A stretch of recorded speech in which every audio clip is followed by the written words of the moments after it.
জয় জয়তে মংগল আচৰণৰ সম্পৰ্কে মাত্ৰ অকণমান কথা দুখাৰিমান কথা আমি আলোচনা কৰিম কাৰণ আচৰণ মংগল নহ'লে আমি যিকোনো এটা কৰ্ম কেতিয়াও শুদ্ধকৈ কৰিব নোৱাৰিম সেইকাৰণে মংগল আচৰণৰ দুটামান কথা আৰু ঈশ্বৰৰ বিশ্বাস যিটো আমাৰ থাকিব লাগে সেই বিশ্বাসৰ সম্পৰ্কে দুটামান কথা তাৰ পাছতে পৰীক্ষিতৰ কলি নিগ্ৰহ বুলি এটা কথা আমাৰ প্ৰথম স্কন্ধত থাকি গৈছে কলিনো কি এতিয়া আমি বহু মানুহৰ মুখত আমি শুনো এতিয়া কলিযুগ চলি আছে আমি এনেধৰণেই কওঁ কলিৰ প্ৰকৃততে এটা যুগেই নে আকৌ শাস্ত্ৰত দেখুৱাই দিয়া কলি নামৰ এজন ব্যক্তিৰ কথা আমাক শাস্ত্ৰই উল্লেখ কৰিছে আকৌ ব্যক্তি হিচাপে তেখেতনো কোন আকৌ এই একেভাগ শাস্ত্ৰতে ব্ৰহ্মাৰ তনুৰ পৰা কলিৰ জন্ম হোৱাক আৰম্ভ কৰি কলিক আমাৰ মনৰ মাজত যেনেধৰণে স্থান দিয়া হৈছে এই তিনিওটা দিশ বৰ তত্ত্বগধুৰ দিশ অকণমান জানিবলগীয়া হয় গতিকে এইকেইটা কথাকে প্ৰথম আমি আলোচনা কৰিম আৰু যদি সম্ভৱ হয় তেতিয়াহ'লে আমি তৃতীয় স্কন্ধলৈ অকণমান পাক মাৰিবলৈ চেষ্টা কৰিম কিন্তু আমি জনাত ইমান সম্ভৱ নহ'ব যি হওক আমি খুব গাঁৱলীয়াকৈ খুব ঘৰুৱাকৈ কথা পাতি ভাল পাওঁ অন্যান্য স্বনামধন্য যিসকল ব্যাখ্যাকাৰ আছে তেৰাসৱৰ তুলনাত আমি তেনেই নগণ্য তেৰাসৱৰ দৰে শাস্ত্ৰৰ সম্পূৰ্ণ উদ্ধৃতিৰে সৈতে শাস্ত্ৰৰ শ্লোকেৰে সৈতে আপোনাৰ হ'বক গোটেইখিনি দাঙি ধৰিব আমি নোৱাৰিম আমি শাস্ত্ৰজ্ঞ পণ্ডিত নহয় বা ব্যাখ্যাকাৰ নহয়েই মুঠেও আমি মাত্ৰ মনলৈ অহা কেইটামান কথাহে আপোনাৰ হ'বৰ আগত ব্যক্ত কৰা হ'ব যিখিনি বেছিকৈ জৰুৰী প্ৰয়োজনীয় হৈ পৰিছে যুৱ প্ৰজন্মৰ কাৰণে যি হওক জয় জয়তে মংগল আচৰণৰ সম্পৰ্কে অকণমান খুব কমকৈ দুআষাৰমান ক'ব বিচাৰিছোঁ মংগল আচৰণ বুলি ক'লে আমি সকলোৱে বুজিয়েই পাওঁ মংগল যোগ আচৰণ মানে মংগল আচৰণ নহয় জানো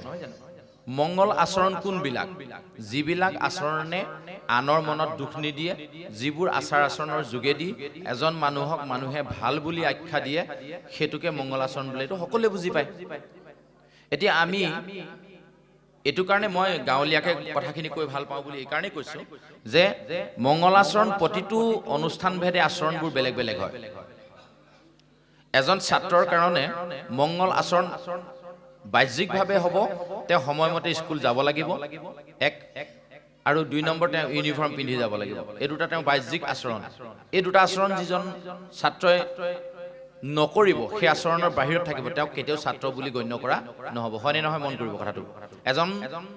স্কুল পঢ়ি থকা বয়সৰ ল'ৰাই দুপৰীয়া ১২ বজাত বেগটো লৈ গাঁৱলৈ যোৱা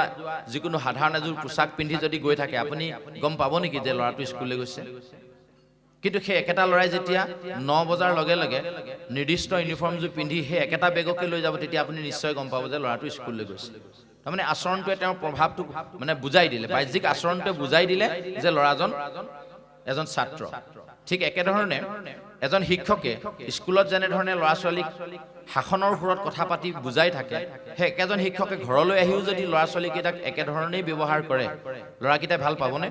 বা মানুহগৰাকীয়ে হ'লেও ভাল পাবনে গতিকে স্কুলত যিটো আচৰণ কৰে ঘৰত কৰা আচৰণটো বেলেগ হ'ব লাগিব ঠিক তেনেধৰণে ভাগৱতৰ যিটো আচৰণ সেইটো এটা বেলেগ ধৰণৰ আচৰণ হ'ব লাগিবই তেতিয়াহ'লে আমি বুজি লওঁ আহক ভাগৱতৰ প্ৰতি আমাৰ প্ৰথম আচৰণ কেনে হোৱা উচিত আমাৰ মনলৈ অহা কথাখিনিকে কোৱা হৈছে যে এইটোৱেই যে সত্য এনেধৰণে ভাবি নল'ব যে কথাটো এনেকুৱা হৈছে যে নামঘৰলৈ অহাৰ লগে লগে আজি চাওকচোন সকলোৱে যিসকল গাভৰুৱে আজি সাধাৰণতে ওলাই গ'লে যিযোৰ সাজ পিন্ধি যায় সেইযোৰ সাজ পিন্ধি এতিয়া ইয়ালৈ নাই অহা বা যিজন ডেকা ল'ৰাই আনকালে এনেই ৰাস্তাত ফুৰিবলৈ গ'লে যিযোৰ কাপোৰ পিন্ধি যায় সেইযোৰ কাপোৰ পিন্ধি ইয়ালৈ অহা নাই মানে গম পোৱা গৈছে যে ইহঁতে মানে ডেকা ল'ৰাহঁতে বা গাভৰু ছোৱালী কেইজনীয়ে নামক গৃহলৈ গৈছে বা এনেকুৱা ধৰণৰ ভক্তিমূলক অনুষ্ঠান এটালৈ গৈছে এইটো বাহ্যিক আচৰণ ঠিকেই কৰিছে বাহ্যিক আচৰণত তেওঁলোকে পাছ কৰিলে এতিয়া ভিতৰত যিটো আভ্যন্তৰীণ আচৰণ সেইটো কি ১ নম্বৰ কথাটো হ'ল আভ্যন্তৰীণ আচৰণ শুদ্ধ নোহোৱাৰ কাৰণেই আমি ভগৱন্ত ঈশ্বৰ প্ৰভুৰ কৃপাৰ পাত্ৰ হ'ব নোৱাৰোঁ আভ্যন্তৰীণ আচৰণটো কি এতিয়া এইটোকে জানি তাৰ পাছতে আমি কলিৰ সম্পৰ্কে অকণমান কথা পাতিম তে আচৰণৰ ভিতৰত যিটো আভ্যন্তৰীণ আচৰণৰ কথা কোৱা হৈছে এইটো হ'ল আমাৰ হৃদয়ত বা আমি নেদেখাকৈ এটা পাত্ৰ আছে যিটো পাত্ৰ আমি কোনেও আজিলৈকে দেখি পোৱা নাই হেতু হৈছে যেনেকৈ আমি উদাহৰণস্বৰূপে দিব বিচাৰিছো যে এই ল'ৰাটো শিক্ষকৰ বৰ মৰমৰ পাত্ৰ দেই মাক দেউতাকৰ বৰ শ্ৰদ্ধাৰ পাত্ৰ মৰমৰ পাত্ৰ এইটো ক'ত থাকে পাত্ৰ দেখিছো নে নাই এনে সাধাৰণতে ঘটিটো এটা পাত্ৰ বাতিটো এটা পাত্ৰ আমি দেখিছো তাত পানী থব পাৰি বোলে পাচিটো এটা পাত্ৰ তাত ধান চাউল থব পাৰি এই যে পাত্ৰবোৰ আমি দেখিছো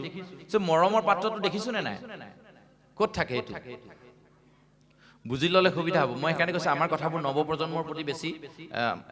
জোৰ দি কোৱা হৈছে যে এই পাত্ৰটো আচলতে যদিও অদৃশ্য আমি বুজি পাওঁ যে হৃদয় নামৰ অন্তৰ নামৰ এডোখৰ ঠাই আছে ক'ত আছে আমি সেইডোখৰ নিৰ্দিষ্টকৈ দেখুৱাই দিবলৈ আমাৰো দিগদাৰ হ'ব নহয় জানো কোনোবাই পাৰিব নেকি হৃদয়খন বুলি এইখিনিতে আছে না মানুহে কিছুমানে কৈ দিয়ে হাৰ্টটো যিডোখৰত আছে সেইডোখৰতে হৃদয়খন আছে বুলি কৈ দিয়ে নহয় হাৰ্ট মানে হৃদয় নহয় হাৰ্টটো হৈছে তেজৰ ভাণ্ডাৰ হৃদয়খন হৈছে নামৰ ভাণ্ডাৰ হৃদয়ৰ মাজে নামৰ ভাণ্ডাৰ এনেকৈ গুৰুজনাই ক'ৰবাত লিখিছে নামত আমি শুনিবলৈ পাইছোঁ হৃদয়খনত নামৰ ভাণ্ডাৰ থাকে কিন্তু হাৰ্টটোত আকৌ তেজৰ ভাণ্ডাৰ হাৰ্টটোৱে তেজটোহে পাম্পিং কৰি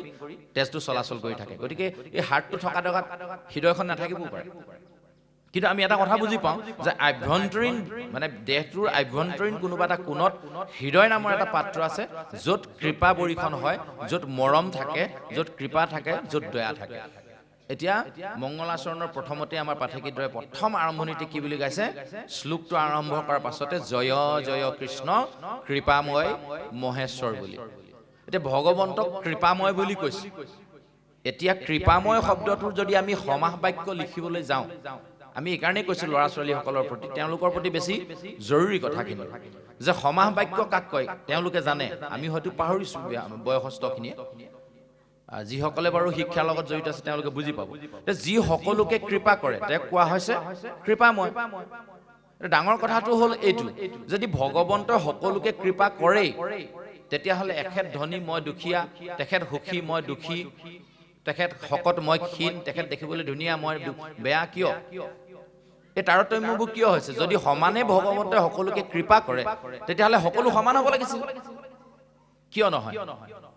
এতিয়া গণ্ডগোলটো কোন ডোখৰত আছে গণ্ডগোলটো ভগৱন্তৰ কৃপাটোত নাই গণ্ডগোলটো আছে আমাৰ পাত্ৰটোত ভগৱন্তই কৃপা দিছে কিন্তু মোৰ পাত্ৰটো মই ভৰ্তি কৰি থৈ দিছোঁ কৃপা সোমাবলৈ জেগা নাই কিহেৰে ভৰ্তি কৰি থৈছোঁ অলপ পিছত জুকিয়াই যেতিয়া চাম গম পাই যাম এতিয়া একেজাক বৰষুণতে এখেতে এটা পাত্ৰ পাতিলে ময়ো এটা পাত্ৰ পাতিলোঁ এখেতৰ পাত্ৰটোৰ পৰা পানীখিনি চাফা হ'ল মই পাতি দিয়া পাত্ৰটো পানীখিনি লেতেৰা হ'ল কিয় চিধা চিধিকে ধৰিব পাৰিছে চাগে মোৰ পাত্ৰটো লেতেৰা মই গোবৰ থকা পাত্ৰ এটা পাতি দিলোঁ পানীখিনি লেতেৰা হ'ল তেখেতে চফা পাত্ৰ এটা পাতি দিলে পানীখিনি চাফা হ'ল এতিয়া মই বুজি পালোঁ সেইকাৰণে মোৰ পাত্ৰটো মই চাবোন তাবোন মাৰি ধুনীয়াকৈ চাফা কৰিলোঁ এই যে পাত্ৰটো চাফা কৰিব পাৰিলোঁ কিন্তু হৃদয় নামৰ পাত্ৰটো অন্তৰ নামৰ পাত্ৰটো য'ত কৰুণা কৃপা দয়া মৰম থাকে সেইটো কেনেকৈ চাফা কৰিম চাফা কৰা পদ্ধতিটো আমি জানিব লাগিব এই পদ্ধতিবোৰ নাজানিলে মংগল আচৰণ কেতিয়াও শুদ্ধ নহয় আৰু ভগৱন্তৰ কৃপা কেতিয়াও তাত বৰিখন নহয় বা কৃপা পৰিলেও আপুনি ধৰি ৰাখিব নোৱাৰিব ইয়াৰ মূল কাৰণটো কি হৈছে জানেনে যাৰ মনত হৃদয়খন যাৰ লেতেৰা যাৰ হৃদয়ত বেয়া ভাৱনাবোৰ থাকে বেয়া ভাৱনা বেয়া চিন্তা আনৰ অহিত আনৰ দুখ আনৰ কথা খুচৰি ফুৰা এই কথাবোৰে হৃদয়খন ভৰ্তি হৈ আছে ভগৱন্তই কৰোণা দিছে কিন্তু কৰোণাখিনি ৰাখিব পৰা নাই আপোনাৰ সেই পাত্ৰটো এই বেয়া কথাখিনিয়ে ভৰ্তি হৈ আছে গতিকে ভগৱন্তৰ কৰোণাটো আপোনাৰ গাত নপৰিলে আপোনাৰ বা মোৰ গাত নপৰিলে কিন্তু যিজনে খালী কৰি থৈ দিছিলে তেখেতৰ হৃদয়ত ধুনীয়াকৈ পৰিলে সেইকাৰণে তেখেত সুখী আমি দুখী হ'ব পাৰে নে নোৱাৰে উদাহৰণ এটা দিওঁ বুজিবলৈ ভাল লাগিব আমাৰ ফালে এজন বাবাই আমাক বাৰে প্ৰতি কৈছিলে আজি মই নামটো নলওঁ প্ৰতি জেগাতে তেওঁৰ নামটো লৈ থকা হয় তেওঁ মনে মনে অকণ বেয়াই পায় তেখেতক এদিন কোৱা হ'ল প্ৰভু বাপজন আপুনি মণিকূটত নৈবেদ্য ভাগ আগবঢ়াব দেই আজি শৰাই ভাগ তেওঁ ফটকৈ কৈছে বোলে মোক চেণ্ডেল পিন্ধি যাবলৈ দিব নাই কিন্তু মনলৈ ভাবকচোন চেণ্ডেল পিন্ধি মণিকূটলৈ আহিবলৈ বিচাৰিলে আমাৰ মনটোত কেনেকুৱা লাগিব মণিকূট বাদ দিয়ক নামগৃহত যদি চেণ্ডেল পিন্ধি আহিবলৈ হয় আমি ডাঙৰখিনি বাদেই দিয়ক এই তৃতীয় চতুৰ্থ শ্ৰেণীত পঢ়া ল'ৰাটোৱে ক'ব ৱাই চেণ্ডেল পিন্ধি যাব নাপায় নহয় ক'বনে নক'ব কিয় নাপায় চেণ্ডেল পিন্ধি আহিব কিয় নাপায়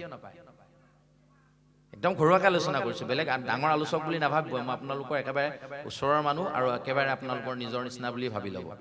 যে চেণ্ডেলটোৱে বিভিন্ন ধৰণৰ বেয়া জেগা গচকি আহোঁ যাক আমি অপবিত্ৰ বুলি ভাবোঁ হয়নে নহয় সেইকাৰণে তাক খুলি থয় যদি মই খালী ভৰিয়ে ঘৰৰ পৰা আহিলোঁ এতিয়া মইতো খালী ভৰিয়ে বিভিন্ন অপবিত্ৰ জেগা গছকি আহিলোঁ একদম ভৰিটো বাহিৰত সলকাই থৈ পাৰিম নে নহয় তাকতো ধুইয়ে সোমাম তথাপি চেণ্ডেলযোৰক আশ্ৰয় আমি ভিতৰত নিদিওঁ কিয় তাক সেই জেগাটোতে মৰ্যাদা দিয়া হৈছে হয়নে নহয় কিন্তু বাহ্যিকভাৱে যেনেকৈ চেণ্ডেলযোৰক আমি লেতেৰা বুলি গণ্য কৰিলোঁ আভ্যন্তৰীণভাৱে মোৰ অন্তৰখন লেতেৰা বুলি গণ্য কৰিব নোৱাৰিলে অন্তৰখন চফা কৰি ভিতৰলৈ সোমাব নোৱাৰিলে তেতিয়াহ'লে কিন্তু ভগৱন্তৰ কৃপা আমি নাপাম তাৰমানে মই কথাকে সেইকাৰণে ক'লোঁ যে আমাৰ মনত কি হৈছে এইজনক দেখিলোঁ আৰু এইজনক দেখিলোঁ যেতিয়া হ'লে আৰু গম পাইছেনে এইজনক দেখিলোঁ যেতিয়া হ'লে আৰু আমুকে পাঠ কৰিছে সেইজনে পাঠ কৰিলে শুনিবলৈ মন নাযায় জ্যেষ্ঠজন আহিলে সেৱা ধৰিব লাগে নধৰিলেও নহয় কমিটিৰ দায়িত্বত আছোঁ গৈ সেৱাভাগ ধৰিছোঁ কিন্তু এইটো দেখিবলৈ মন নাযায় মনত ভাৱবোৰ আছে এই যে লেতেৰা ভাৱবোৰ লৈ থকা মণিকোঠলৈ চেণ্ডেল পিন্ধি হয় একেটা অৰ্থ হ'ল নে নহ'ল এনেকুৱা বহুত লেতেৰা ভাৱ লৈ আমি যদি ইয়াত বহি আছোঁ তেতিয়াহ'লে সেই লেতেৰা ভাৱখিনি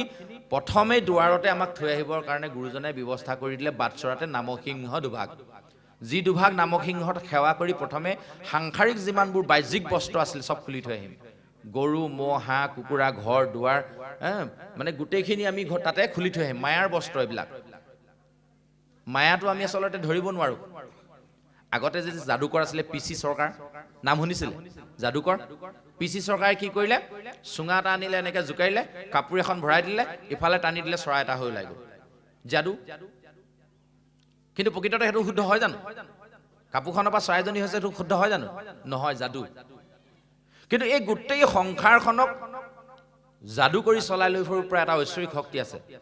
কোনটো জানেনে বুজিবলৈ টান নিচিনা লাগিলেও কথাটো সঁচা আপুনি কেতিয়াবা খুব চিধা চিধি ৰেল লাইন এটাত খাৰা হৈ সিটো মূৰলৈ চাবচোন যেন আপুনি চকুৰে মণিব নোৱাৰা যিডোখৰতে হৈছে সেইখিনিতে যেন লাইন দুটা লগ লাগিছেগৈ আপুনি থকাডোখৰত যিমান বহল লাহে লাহে লাহে লাহে লাহে লাহে লাহে ওচৰত গৈ যেন লগ লাগিছে এনেকুৱা দেখেনে নেদেখে দেখেনে প্ৰকৃততে হয় জানো সেইটো যাদু কৰি থৈছে আপোনাৰ চকুত আমি যদি মুকলি আকাশখনত গৈ এনেকুৱা ফৰকাল বতৰ এটাত খাৰা হৈ যাওঁ সেই পাহাৰটোৰ ওচৰত যেন আকাশখন গৈ এনেকৈ বাতিটোৰ নিচিনাকৈ লাগি ধৰিছে দেখোনে দেখোনে নেদেখোঁ প্ৰকৃততে সেইটো শুদ্ধ হয় জানো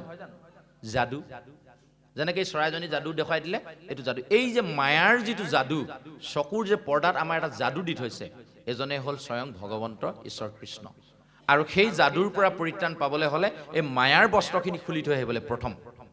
নামসিংহত আমি প্ৰথমে একেভাগ সেৱা ধৰিম সেই সেৱাভাগ ধৰি আমি কি ক'ম যে আমাৰ যতক যিমান মায়া আছে তাতে আমি এৰি থৈ আহিম 3 বস্ত্ৰ লৈ নামগৃহলৈ আহিম এটা ডাঙৰ তত্ত্বটো হ'ল যে তেখেতলোকে 3 বস্ত্ৰ পিন্ধিছে ধুতি চেলেং আৰু গামোচা 3 বস্ত্ৰ আইসকলে কেনেকৈ 3 বস্ত্ৰ ল'ব ইয়াত তেতিয়া তেওঁলোক ভকত হ'ব নোৱাৰিব তেতিয়াহ'লে যিসকলে পাঠ কৰিছে তেখেতলোক ভকত আৰু 3 বস্ত্ৰ লৈছে ভকত বাকী ইয়াত যিমানবোৰ বহি আছে তেওঁলোক ভকত নহয় এনেকুৱা কৈছে নি গুৰুজনে নাই কোৱা আপুনি আপোনাৰ দেহ মন আৰু বাইক 3 বস্ত্ৰ লৈ ইয়ালৈ আহক বাকীখিনি থৈ আহক এইটো কথা কৈছে ঘৰৰ চিন্তা টকা পইচাৰ চিন্তা বিভিন্ন ধৰণৰ মায়াখিনি মায়াৰ বস্ত্ৰ আচলতে বস্ত্ৰটোক এইখিনি হ'ল বাহ্যিক বস্ত্ৰ সেইজন মানুহকহে দৰকাৰ হ'ব যিজনৰ মায়াৰ পৰ্দাখন চকুত পৰিব আজি তাৰিখত 3 বছৰীয়া 2 বছৰীয়া শিশু এটাক আপুনি ইয়াৰ পৰা উলংঘ কৰি পঠিয়াই দিয়কচোন সি নেমুগুৰিলৈকে লৈ গৈছে সি গুচি যাব লগত যাবনে নাযাব কিন্তু আমাক পাৰিব আমিবোৰ সম্ভৱ হ'ব নি যিদিনাই আমাৰ চকুত মায়াৰ বস্ত্ৰটো আহি গ'ল সেইদিনাৰ পৰা আমি কোনো কাৰণত কাপোৰ সম্পূৰ্ণ খুলিব নোৱাৰা হৈ থাকিলোঁ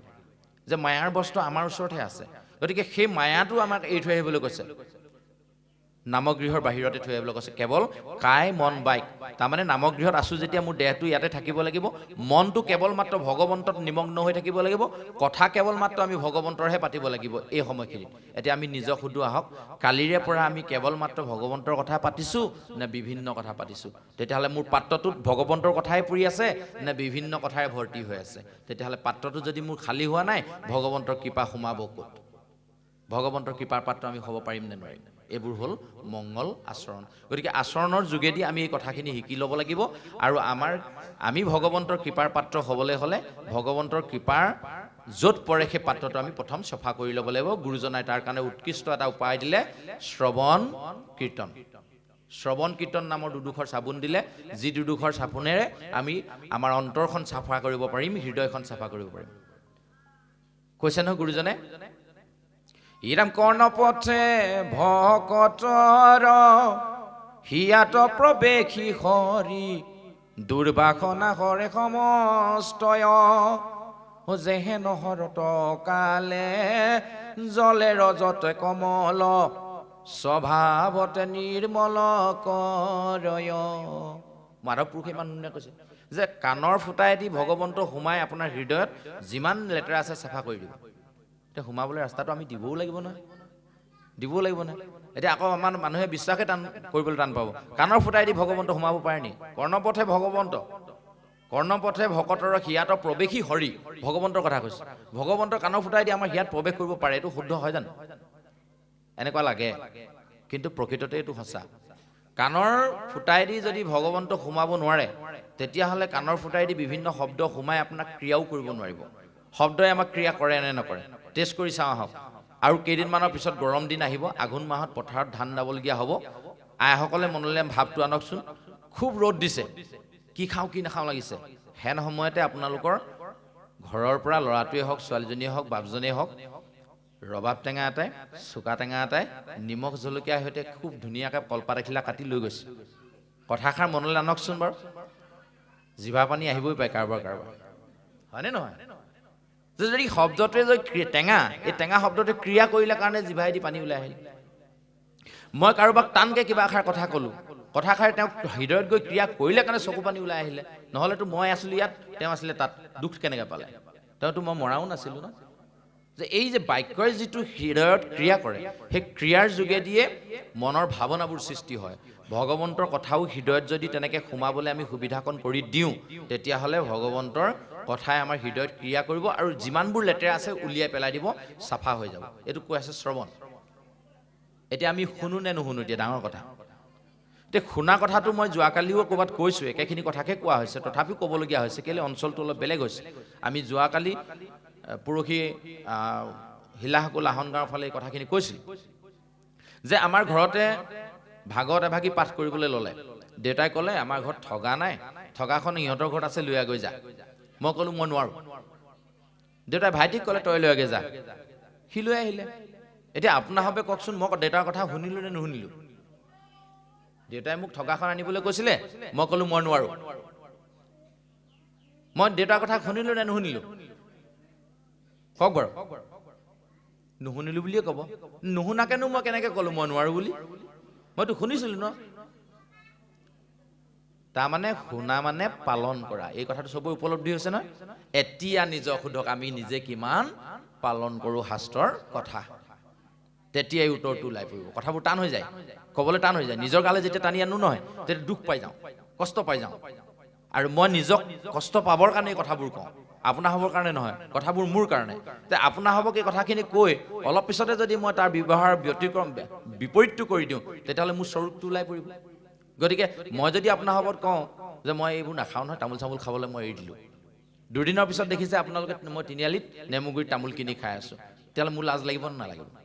গতিকে মই সেইকাৰণে আপোনাৰ হ'ব আগতে কথাখিনি কোৱা হৈছে, যাতে মোৰ নিজক বান্ধিব পাৰোঁ। আপোনাৰ হবে গাত লগাই নল'ব ইমানকৈ কথাবোৰ। এতিয়া কথাটো হ'ল কি, তেনেধৰণে ভগৱন্তৰ কথা শুনি পালন কৰি আমাৰ জীৱনটোক যদি আমি অতিবাহিত কৰিব পাৰিছোঁ, তেতিয়াহ'লে আমাৰ অন্তৰ নিৰ্মল হ'ব। তেতিয়াহ'লে আমি মংগলাচৰণৰ এই কথাকেইটালৈ আগবাঢ়ি যাব পাৰিম। এক নম্বৰ। গতিকে এই আচৰণখিনি আমি আজিৰ পৰা শুদ্ধ কৰিম। এনেকুৱা ধৰণৰ বহু আচৰণ আছে। মই মাত্ৰ কৃপাময় শব্দটোৰ কথাই কৈছোঁ। তাৰ পাছতে দ্বিতীয় জোকা পদত গুৰুজনে আকৌ কৈছে যে নমো নমো মধু মূৰ ৰিপু মহাহৰি অন্তে জুতময়াতি হৈ যা কস্মৰি। নমো নমো মধু মূৰৰ ৰিপু মহাহৰি বুলি ক'লে। মধু আৰু মূৰ নামৰ দুটা ৰিপুক দমন কৰিছিলে, এই কথাটো আমি ক'তো শুনিবলৈ পোৱা নাছিলোঁ। যদি দেখিছিলোঁ যে মধু আৰু মূৰ নামৰ দুটা দানৱ আছিলে, সেই দানৱ দুটা কৃষ্ণৰ দ্বাৰা নিধন হৈছিলে, নিহত হৈছিলে, এইটোহে জানিছিলোঁ। কিন্তু গুৰুজনাই বৰ চতুৰালিয়ে ইয়াতে আমাক এটা শব্দ ব্যৱহাৰ কৰি দিলে, ৰিপু। ৰিপু মানে কোনবোৰ? কাম, ক্ৰোধ, লোভ, মোহ, দম্ভ, দেশ, অহংকাৰ, এইবোৰ ৰিপু হয়নে নহয়? কাম ৰিপুত দগ্ধ হৈ গৈছে বোলে, খং ৰিপুত জ্বলি পগি উঠিছে, নকয় নি? যে এই ৰিপুবোৰ, ৰিপু আমাৰ মূল দুটা ৰিপু আছে, যি দুটা ৰিপু আমি প্ৰথমেই দমন কৰি ল'ব লাগিব। এই ৰিপু দুটা আমাৰ মূল যি দুটা ৰিপু যাক দুটা অসুৰৰ লগত তুলনা কৰা হৈছে এই দুটা নিধন কৰিবলৈ হ'লে আমি কিন্তু ব্ৰহ্মাস্ত্ৰ আগ্নেয়াস্ত্ৰ বা AK-47 এইবিলাকেদি তাক হত্যা কৰিব নোৱাৰোঁ এই দুটা ৰিপুক দমন কৰিবলৈ এই দুটা অসুৰক মাৰিবলৈ হ'লে প্ৰথমে আমি গুৰুগৃহলৈ যাব লাগিব গুৰুগৃহৰ পৰা দুপাত অস্ত্ৰ আনিব লাগিব যি দুপাত অস্ত্ৰৰে সেই দুটা ৰিপুক নিধন কৰিব পাৰিম আৰু এই ৰিপু দুটাক নিধন কৰিবলৈ অনা অস্ত্ৰ দুপাত আনি যদি আমি অকল ঘৰত থৈ দিওঁ তেতিয়াহ'লে তাত মামৰ লাগি যাব গতিকে মামৰ লাগিবলৈ নিদিবলৈ হ'লে আমি সদায় ৰাতিপুৱা গধূলি তাক ধৰাব লাগিব ধাৰ দিব লাগিব ধাৰ দিবৰ কাৰণে আমাক শিল এটাৰ প্ৰয়োজন নহ'ব জানো শিলত ধাৰ দিব লাগিব আকৌ শুকান শিলটোত ধাৰ দিলে হ'ব জানো পানী অকণো লাগিব আমি যিকোনো পানী দি যিকোনো শিলত কিন্তু ধাৰ দিলে এই অস্ত্ৰ দুপাতৰ ধাৰ নুঠে কথাখিনি এইটো কাৰণে কৈছোঁ মন কৰিব আমি আকৌ ভঙাই দিম কেলৈ কৈছোঁ যে গুৰুগৃহৰ পৰা অনা এই দুপাত অস্ত্ৰৰ নাম হৈছে হৰণ আৰু ভজন আমি প্ৰথম এটাই কাম কৰিব লাগিব যেতিয়াই আমি বুজি পোৱা হৈছোঁ যেতিয়াই আমি ডাঙৰে আমাক কৈছে যে নামক গৃহত প্ৰাৰ্থনা আভাস কৰিব লাগে স্কুলে গ'লে স্কুলত প্ৰাৰ্থনা আভাস নকৰাকৈ আমাক কিতাপ পঢ়িবলৈ নিদিয়ে প্ৰথমে প্ৰাৰ্থনা আভাস আওৰাই লয় এই যে প্ৰাৰ্থনা কৰিবলৈ যিদিনা আমি শিকিছোঁ সেইদিনা আমি প্ৰথম বুজিব লাগিব যে শৰণ আৰু ভজনৰ আমাৰ প্ৰয়োজন হৈছে শৰণ আৰু ভজন নামৰ দুপাত অস্ত্ৰ যদি আনি ঘৰত থৈ দিওঁ তেতিয়াহ'লে মামৰ লাগি যাব আমাৰ সমাজত কিন্তু থৈ দিয়া মানুহৰ সংখ্যাই বেছি আপোনালোকৰ ফালে আছে নাই নাজানো আমাৰ ফালে শৰণ লৈ থৈ দিয়ে কোনোবাই যদি সিদ্ধাভাগ বনাবলৈ মানে কয় হেৰি নহয় তুমি শৰণ ল'লে এই ল'লো নহয় কাহানি বাই লৈ থোৱা আছে কিন্তু তেওঁক যদি সোধা যায় শৰণ মানেনো কি শৰণৰ মন্ত্ৰষাৰ কওকচোন ইয়াত থকা সকলেও চাগে আমি সকলোৱে ক'ব নোৱাৰিম শৰণ মানেনো কি ভজনটোতো বহুত দূৰত হয়নে নহয় গতিকে আমি ধাৰ দিয়া নাই আচলতে এজন মানুহক কোৱা হ'ল বোলে নহয় হেৰি নহয় আজিচোন আপোনাৰ ONGCত চাকৰি কৰা আজি 20 বছৰেই হ'ল গাড়ী এখনো লোৱা নাই দেখিলোঁ চলোৱা নাই দেখিলোঁ এই ল'লোঁ নহয় 10 বছৰমান হ'ল গাড়ী এখন লোৱা গম নাপায় নি বোলে চলোৱা দেখাই নাই না গেৰেজতে আছে এখন গাড়ী কিবা মূল্য আছে 10 বছৰ দিন গেৰেজত সোমাই থকা গাড়ীখন লোৱাৰ কিবা মূল্য আছে নি